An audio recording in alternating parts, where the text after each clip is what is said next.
자, 예비 중지입니다. 예비 중지에서는 시험에 나올 것이 하나밖에 없어요. 밑에 나와 있는 판례 있죠? 판례 별표. 판례밖에 나오지 않습니다. 그런데 이런 판례가 나오게 된 과정을 좀 보도록 하겠습니다. 자, 먼저 의 보시면 예비 중지란 예비 행위를 한 자가 그 예비 행위를 자의로 중지하는 것을 말해요. 밑에 예는 읽어보시고, 자, 문제점. 착수한 이후에 중지하면 중지미수가 되어서 필요적 감면하죠. 그쵸? 근데 착수 이전에 중지하면 예비죄로 처벌받아요. 그래서 형의 균형상의 문제가 있다고 했는데 이게 무슨 말인가? 노트표입니다. 노트 65페이지 보면요. 자, A가 살인죄의 고의로 시장에서 칼 한 자를 샀잖아요. 그리고 B에게 다가가서 칼을 겨누었잖아요. 그쵸? 이 칼을 겨누었을 때 실행에 착수해 나간 거잖아요. 근데 이때 마음이 바뀌어요. 마음이 바뀌어서 내가 스스로 중지를 해요. 그러면 우리가 전 시간에 배웠던 뭐가 됩니까? 중지미수가 돼버리죠. 그렇죠? 그럼 중지미수의 효과는 어떻게 됩니까? 필요적 감면입니다. 자, 그런데 A가 착수 전 단계에서, 즉 시장에서 칼 한 자를 구입을 했다가 여기서 마음이 바뀌어요. 그래서 내가 스스로 중지를 해버려요. 그러면 예비 단계에서 중지하면 무슨 죄가 되죠? 살인 예비죄가 돼버려요. 그러면 살인 예비죄는 어떻게 처벌됩니까? 예비죄로 처벌받아요. 그런데 살인 예비죄는 형량이 얼마입니까? 10년 이하의 징역이에요. 중지미수는요? 필요적 감면이고요. 그럼 형이 어디가 높아요? 중지미수가 높아요? 예비죄가 높아요? 예비죄가 높아요. 웃기죠? 예비 단계에서 중지하면 살인 예비죄로 처벌받고 착수에 나아가서 중지해버리면 필요적 감면받아요. 심지어는 면제까지 있어요. 면제까지. 면제까지. 면제가 무거워요? 10년 이하의 징역이 무거워요? 10년 이하의 징역이 무겁잖아요. 이게 웃기다는 거예요. 그래서 학자들이 생각하기를, 야, 이거 밸런스가, 형의 균형이 맞지 않다 이거. 그래서 예비 단계에서 밑에 중지미수의 규정을 준용하는 게 어떻겠느냐 이렇게 얘기하고 있는 거예요.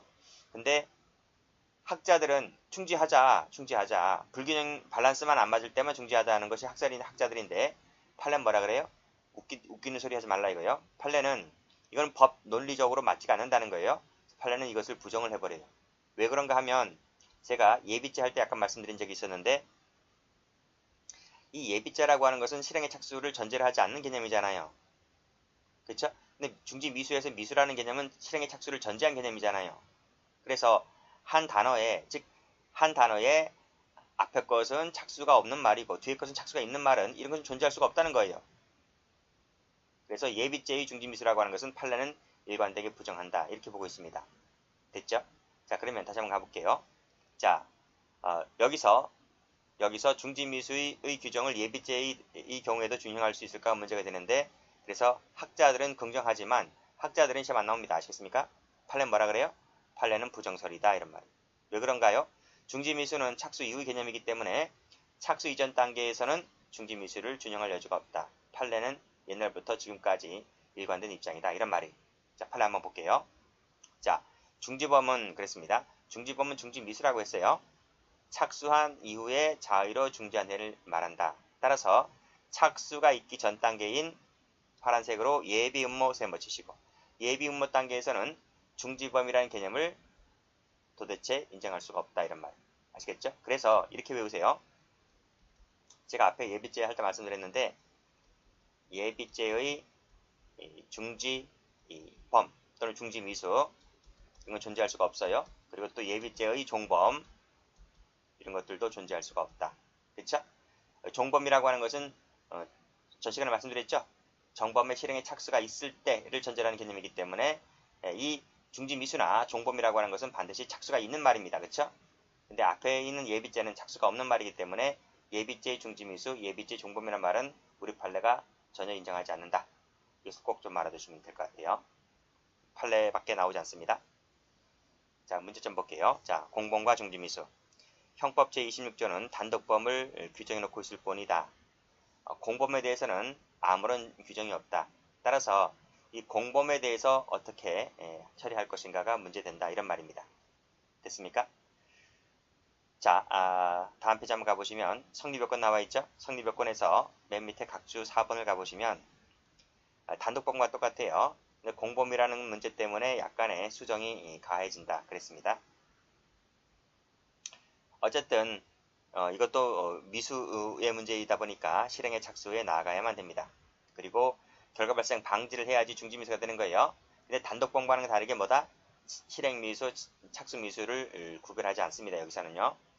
자, 여기서 다른 공범의 행위까지 중지하여야지만, 그래서 결과 발생을 방지하여야지만 중지미수가 된다라고 되어 있는데, 이게 무슨 얘기냐? 자, 여기서 또 짚어볼게요. 자, 우리가 지금 단독범을 봤잖아요. 그쵸? 단독범을. 자, 단독범을 다시 한번 설명드려 볼게요. A가 절도죄의 고의를 가지고 이 남의 집에 뛰어들었어요. 야간이라면 침입 단계에서 착수가 될 것이고, 주간이라면 물색 단계에서 착수가 될 거예요. 그쵸? 취득하면 안 돼요. 취득하면 기수가 되는 겁니다. 자, 여기서 야간이라면 침입 단계에서 착수이고, 주간이라면 물색 단계에서 착수라 그랬습니다. 근데 여기서 마음이 바뀌어요. 마음이 바뀌어서 여기서 스스로 물러나요. 침입 단계에서 물러나든지 물색 단계에서 물러나든지 스스로 중지를 해버리면 뭐가 됩니까? 중지미수가 되는 거예요. 그러니까 A 혼자라면 A 혼자 들어갔죠? 들어갔죠? 그러면 A만 빠져나오면 되는 거예요. A 몸체가 하나가 들어갔죠? 이 A 몸체만 빠져나오게 되면 중지미수가 되는 거예요. 자, 그런데 공범이라고 하는 것은요. 자, 이거 한번 보세요. 자, 공동정범은 A, B, C가 야, 우리 저 집에 가서 훔치자. 이렇게 공모를 했어요. 역할 분담을 했어요. 그래서 A, B, C 이 몸체가 여기서 A, B, C 몸체가 한 몸체인 거예요. 한 몸체가 이 집 가까이 갔어요. 우리 단독범에서는 뭐였어요? 단독범에서는 A 혼자니까 A 혼자 간 것뿐이에요. A 혼자 간 것뿐이에요. 그렇죠? 자, 공동정범은 3명이 공범이니까 3명이 한 세트가 되어서 간 거예요. 자, 그래서 A는 뭐 하고 B는 뭐 하고 C는 뭐 할까? 이렇게 역할 분담을 정해놨어요.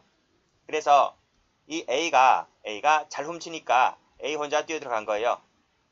뛰어들어갔어요. 자, 여기서 일부 실행 전부 책임 원리라는 것이 적용되는 것인데 자세한 것은 공동정범할 때 말씀드릴게요. 즉 A가 침입했죠. A가 물색을 했죠. 그러면 A 혼자 침입하게 되면 밖에서 망을 보고 있거나 대기하고 있는 자도 똑같이 착수가 되는 거예요. 이게 한 몸체이기 때문에. 이해되시죠? 자, 근데 여기서 A가 착수했습니다. 착수한 단계에서 C가 마음이 바뀌어요. 자, 자동차에 타고 있던 C가 마음이 바뀐단 말이에요. 나 집에 갈래. 나 포기할래. 혼자 가버리게 되면 이게 중지미수가 됩니까? 자, 이 단독범일 때에는 혼자 들어갔잖아요. 혼자 들어갔으니까 나 이거 안 할래. 나 혼자 집에 가버리면 그냥 중지미수가 돼버려요. 근데 이 공범이라고 하는 것은 A, B, C가 한 세트라 그랬잖아요. 그쵸? 자, 제가 동그라미 치고 있습니다. 이 A, B, C 이렇게 A, B, C가 한 몸체인 거예요. 내 혼자 집에 가겠다고 해서 이것이 중지미수가 되는 것이 아니에요. 내 혼자 간다 하더라도 지금 A가 여기 남아있잖아요. 그쵸? 그러면 내 혼자 집에 간다고 해서 이것이 중지미수가 되는 것이 아니고 그럼 어떨 때 중지미수가 되는 거예요? A가 지금 뛰어 들어갔죠? 뛰어 들어간 A를 가서 끄집어 내야 돼요. C가 들어가서 A를 끄집어 냈을 때 그때 C에게 중지미수가 되는 거예요. 혼자 가고 싶다고 해서 가면 중지미수가 안 돼요. 무슨 말인지 아시겠죠? 그쵸? 그래서 C라는 사람이 자, 동그라미 2번을 해놨습니다. 경찰에 신고하거나 집주인에게 신고를 해서 이 A가 취득을 못하도록 체포를 했을 때 그때 C에게 뭐가 되는 거예요? 중지미수가 되는 거예요. 지금 나머지 사람은 뭐가 될까요? A는 내가 스스로 그만둔 게 아니잖아요. 난 붙잡힌 것인데. 그쵸? B도 붙잡힌 것인데 그래서 A하고 B는 스스로 그만둔 것이 아니고 외부적 장애 때문에 그만둔 것이기 때문에 A, B는 뭐가 됩니까? 장애미수가 되는 거예요. 이해되시겠죠? 그렇게 이해하시면 돼요. 자, 만약에 교사범이라고 하면 이렇게 생각하시면 돼요. A가 B한테 절도를 교사했어요. 그러니까 A가 알았대요. 훔쳐오겠대요. 그래서 B가 훔쳐오겠대요. 그래서 B가 어떻게 했어요? 뛰어들어갔어요. 그래서 야간이라면 침입 단계에서 착수가 될 것이고 주간이라면 물색 단계에서 착수가 될 거예요. 그쵸? B는 이 집에 들어간 거예요. 이때 A가 마음이 바뀌었어요. 마음이 바뀌어서 나 안 할래. 나 그냥 안 할래. 이렇게 하면 중지미수 안 되는 거예요. 이렇게 하면 안 되는 것이고 A가 집주인에게 알리거나 경찰에 알려서 신고해서 체포했을 때 취득을 못하게 했을 때 이 A에게 뭐가 되는 겁니까? A에게 중지미수가 되는 거예요. 그때 B는 내가 스스로 그만둔 것이 아니라 경찰관이나 집주인에게 붙잡혀서 체포된 것이므로 B는 뭐가 됩니까? 장애미수가 되는 거예요. 무슨 말인지 아시겠죠? 근데 시험에서는 이 공동정범이 제일 잘 나오기 때문에 이 공동정범을 잘 봐주시면 돼요. 네, 됐습니다. 다시 교재로 와볼게요. 그래서 2번 결과 발생 방지와 관련해서 다른 공범이나 정범의 행위까지 중직해 했을 때 한해서만 중지미수가 된다는 얘기가 그 얘기입니다. 자, 됐죠? 자, 요 3번을 체크 한번 해볼게요. 범위 볼게요. 중지미수 효과는 자유로 중지한 자에게만 그 효과가 미친다. 따라서 자기 스스로 중지한 자는 중지미수가 되겠지만은 다른 자는 뭐가 됩니까? 장애미수가 되는 거죠. 네, 됐습니다. 자, 개별적 검토가 되어 있는데 공범은 크게 간접정범, 공동정범, 교사범, 방조범이 되어 있는데 제가 뭐를 제일 중요시한다 그랬다고요? 공동정범이 제일 중요해요. 판례는 이거밖에 없기 때문에요. 됐습니까? 그 공동정범 사례와 관련된 것을 제가 하나 만들어 놨습니다. 또 7번을 체크하시고 7번을 잘 연습하시면 돼요. 밑에 8번도 적어놨는데 8번까지 필요 없고 7번만 잘 봐두시면 되겠습니다. 자, 그럼 올라가 볼게요. 자, 공동정범. 공동정범은 전체 행위를 기준으로 판단하기 때문에 공동정범의 중지미수가 인정되려면 그 일부 자가, 즉 밖에서 망을 보고 있는 자가 다른 자 전원의 행위를 중지케 했을 때 한해서만 뭐가 된다? 중지미수가 된다. 이런 말이. 아시겠죠? 밑에 협의 공범은 이것은 다른 증언 하시는 분들만 보시고 공동정범만 보면 됩니다. 자, 다음 페이지 한번 가볼게요. 청광상해 사건 나와 있죠? 결표. 그 밑에 텐트 사건 결표. 그쵸? 이 두 가지가 제일 중요합니다. 먼저 청광상해 볼게요. 갑은 을과 함께 공범이죠. 둘은 공범이죠. 병이 경영하던 천광상의 사무실에 금품을 절취하기로 공모를 했다. 갑은 그 부근에서 망을 보고 있던 사이에 망을 봤습니다. 을은 출입문을 통하여 안으로 들어가서 물색을 했다. 물색했다 무슨 말이에요? 밑줄 그시고 착수입니다. 절도죄의 착수에 나간 거예요. 자, 근데 망을 보고 있던 갑이 마음이 바뀌어요. 그래서 가책을 느낀 나머지 그냥 집에 간 것이 아니라 병은 누구죠? 집주인이죠. 에게 침입 사실을 알려서 빨간색으로 병과 함께 을을 체포 동그라미 하였다는 거예요. 그랬을 때 안에서 뭐가 되는 겁니까? 중지미수가 되는 거예요. 혼자 집에 가겠다고 하면 중지미수가 안 됩니다. 됐습니까? 자, 그래서 밑에 판결료지 뭐라 합니까? 중지미수 요건을 갖추었다. 밑줄짝 동그라미. 그래서 갑은 뭐가 됩니까? 관련된 범죄의 중지미수가 되는 것이고 을은 뭐가 됩니까? 장애미수가 되는 것이죠. 됐어요. 자, 밑에 또 판례 가볼게요. 갑은 을과 합동하여 병녀를 텐트 안으로 끌고 가서 차례로 성관계하기로 공모를 하였다. 그렇죠?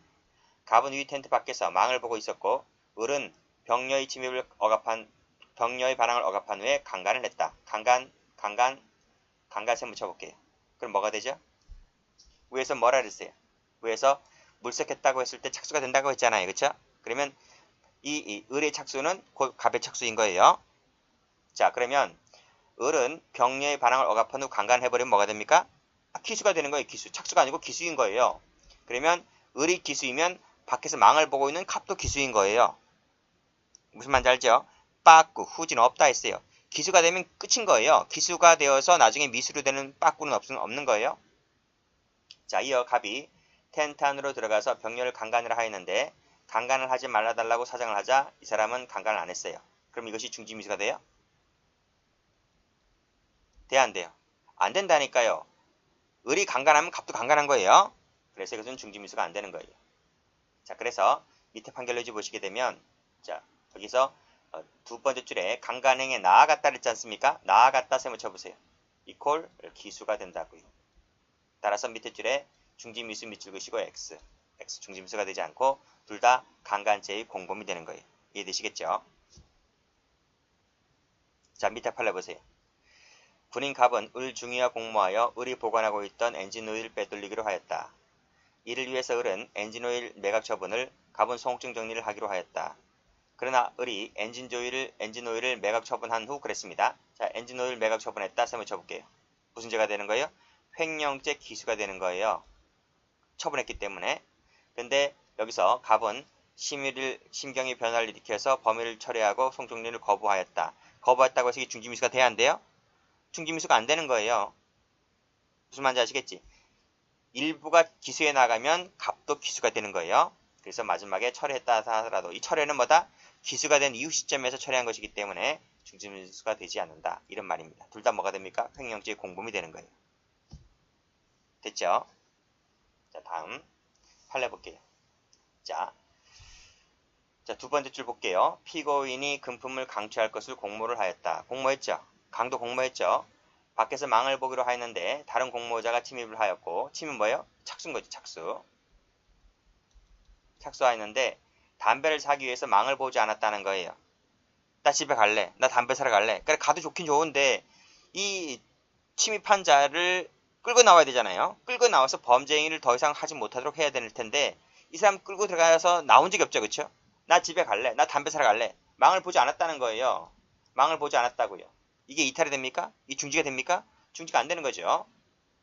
그래서 이건 이탈도 안 되고 중지도 안 되는 것이기 때문에 이 뛰어 들어간 사람이 뭘 한지 아세요? 다른 공모자가 집에 뛰어 들어갔잖아요. 그치? 뛰어 들어가서 그 집 아들과 싸움이 일어났습니다. 그래서 그 집 아들에게 상해를 입혔어요. 강도 상해죄가 되는 거예요. 그래서 들어가서 칼로 상해를 입힌 그 자에게는 강도 상해죄가 되고 담배를 보러 간 자도 담배를 사러 간 자도 똑같이 뭐가 됩니까? 강도 상해죄의 공범이 되는 거예요. 이해되시죠? 그래서 일부 실행 전부 책임을 잇따라서 의리한 죄책을 값도 똑같이 책임을 지게 되는 것이다. 이렇게 보시면 되겠습니다. 됐죠? 자, 밑에 2번 볼게요. 이 판례 1번은 뒤에 공동정모 할 때 다시 한번 나올 겁니다. 위조 약속인 정을 알고 그것을 행사하려고 의사가 있는 자임을 알면서 그 위조 약속음을 교부하였다 그랬습니다. 교부했죠. 자, 근데 후에 마음이 바뀌어서 이를 다시 회수하려고 노력을 했어요. 그럼 중지미수 될 것 같죠? 그럼 이 사람이 행사를 못하게 해야 되잖아요. 근데 행사를 못하게 해야 되는데 이 사람이 행사를 했다는 거죠. 그렇지? 행사를 하게 되면 중지미수 효과가 나타나지 않는 겁니다. 그렇죠? 행사를 하게 했기 때문에 행사죄 기수가 되는 거예요. 기수. 그래서 둘은 뭐가 된다? 여기서 행사죄의 공범이 된다. 이런 말이. 근데 이것이 위조 약속음이다 보니까 상대방을 사기친 거죠. 사기죄까지 똑같이 공범이 되는 거예요. 사기죄까지. 그래서 둘은 전부 다 행사죄의 공범뿐만 아니라 사기죄의 공범까지 되는 거예요. 왜 결과 발생 방지를 못했기 때문에 그 책임은 전부 다 돌아가는 거예요. 네, 됐습니다. 자, 밑에 3번 볼게요. 3번도 나중에 공범할 때 다시 한번 나옵니다. 피고인이 공범들과 사기범행을 공모하였고 그 다음 기망하였고 투자금 명목으로 피해금원 대부분을 편취한 단계에서 그랬습니다. 이 사람이 사임을 하게 되죠. 이 사임이 과연 중지미수가 될 수 있을 것인가 이런 말이. 그런데 사임된 이후에 이 이사가 가르쳐줬던 이 관리이사직, 이 피고인이 관리이사였어요. 이 관리이사가 가르쳐줬던 그 기망 상태가 계속해서 되풀이되고 있어요. 사임된 이후를 할지라도 계속해서 수법도 똑같아요. 그쵸? 라고 했을 때 사임한 자에게 중지미수가 인정돼요? 안 되는 거예요. 사임을 해서 중지미수가 인정이 되려면 이 나머지 남아있는 그 조직원들 있잖아요. 그 사람들로 하여금 사기를 못하게 틀어막아야 되는 거예요. 사기를 못하게 하거나 경찰을 불러서 다 붙잡혀 가거나 하게 하거나 했을 때 안에서 중지미수가 되는 것이지 이 사람이 먼저 쏙 빠져나왔고 나머지 사람들이 똑같이 범행 수법이 똑같이 하고 있는 거잖아요. 그렇죠? 그렇기 때문에 이 사임한 자라 할지라도 이것은 중지미수가 안 된다 이런 말입니다. 그래서 똑같이 뭐가 됩니까? 그 범죄의 공범으로 처리가 되는 거예요. 이 세 가지는 모두 다 뭐다? 중지미수를 인정하지 않았던 사건이다. 이렇게 봐두시면 되겠고 이 판례 역시 마찬가지로 자세한 것은 공범론 할 때 노트에 나와 있기 때문에 그 토대로 해서 정리를 다시 한번 하도록 하겠습니다. 자, 마지막으로 타제와의 관계입니다. 자, 이 판례는 24년도 7급 검찰직에 출제된 판례인데요. 자, 특가법 5조 4 제1항에 보면 자, 상습으로 형법상의 329조 331조의 죄. 이게 뭔가요? 이 절도죄입니다. 자, 329조부터 331조가 절도죄에 관련된 죄인데요. 이 죄를 상습적으로 범하게 되면 특가법 5조 5조의 4 제1항에 따라 처벌됩니다. 물론 형량도 무겁죠. 무기 또는 3년 이상의 징역에 처하도록 하고 있고요. 자, 이것은 죄라고 하는 것은 또는 미수죄가 나와 있지 않습니까? 여기 미수죄가 있잖아요. 그럼 이 죄는 이제 기수가 되겠죠. 자, 그래서 상습절도 기수나 상습절도 미수라 하더라도 요 상습성으로 행해지게 되면 특가법 5조 4 제1항에 따라 무기 또는 3년 이상의 징역으로 무겁게 처벌됩니다. 자, 요 미수에는요, 요 중지미수도 포함된다는 얘기죠. 그래서 중지미수에 관련된 형법 제26조의 적용을 배제하는 규정이 없다면 요 중지미수에 관련된 것도 요 미수 속에 포함되기 때문에 따라서 이 특가법 5조 4 제1항 위반죄에는 위 형법 규정의 적용이 없다고 할 수 없다. 무슨 말입니까? 적용이 될 수 있다. 26조가 그런 취지의 판례입니다.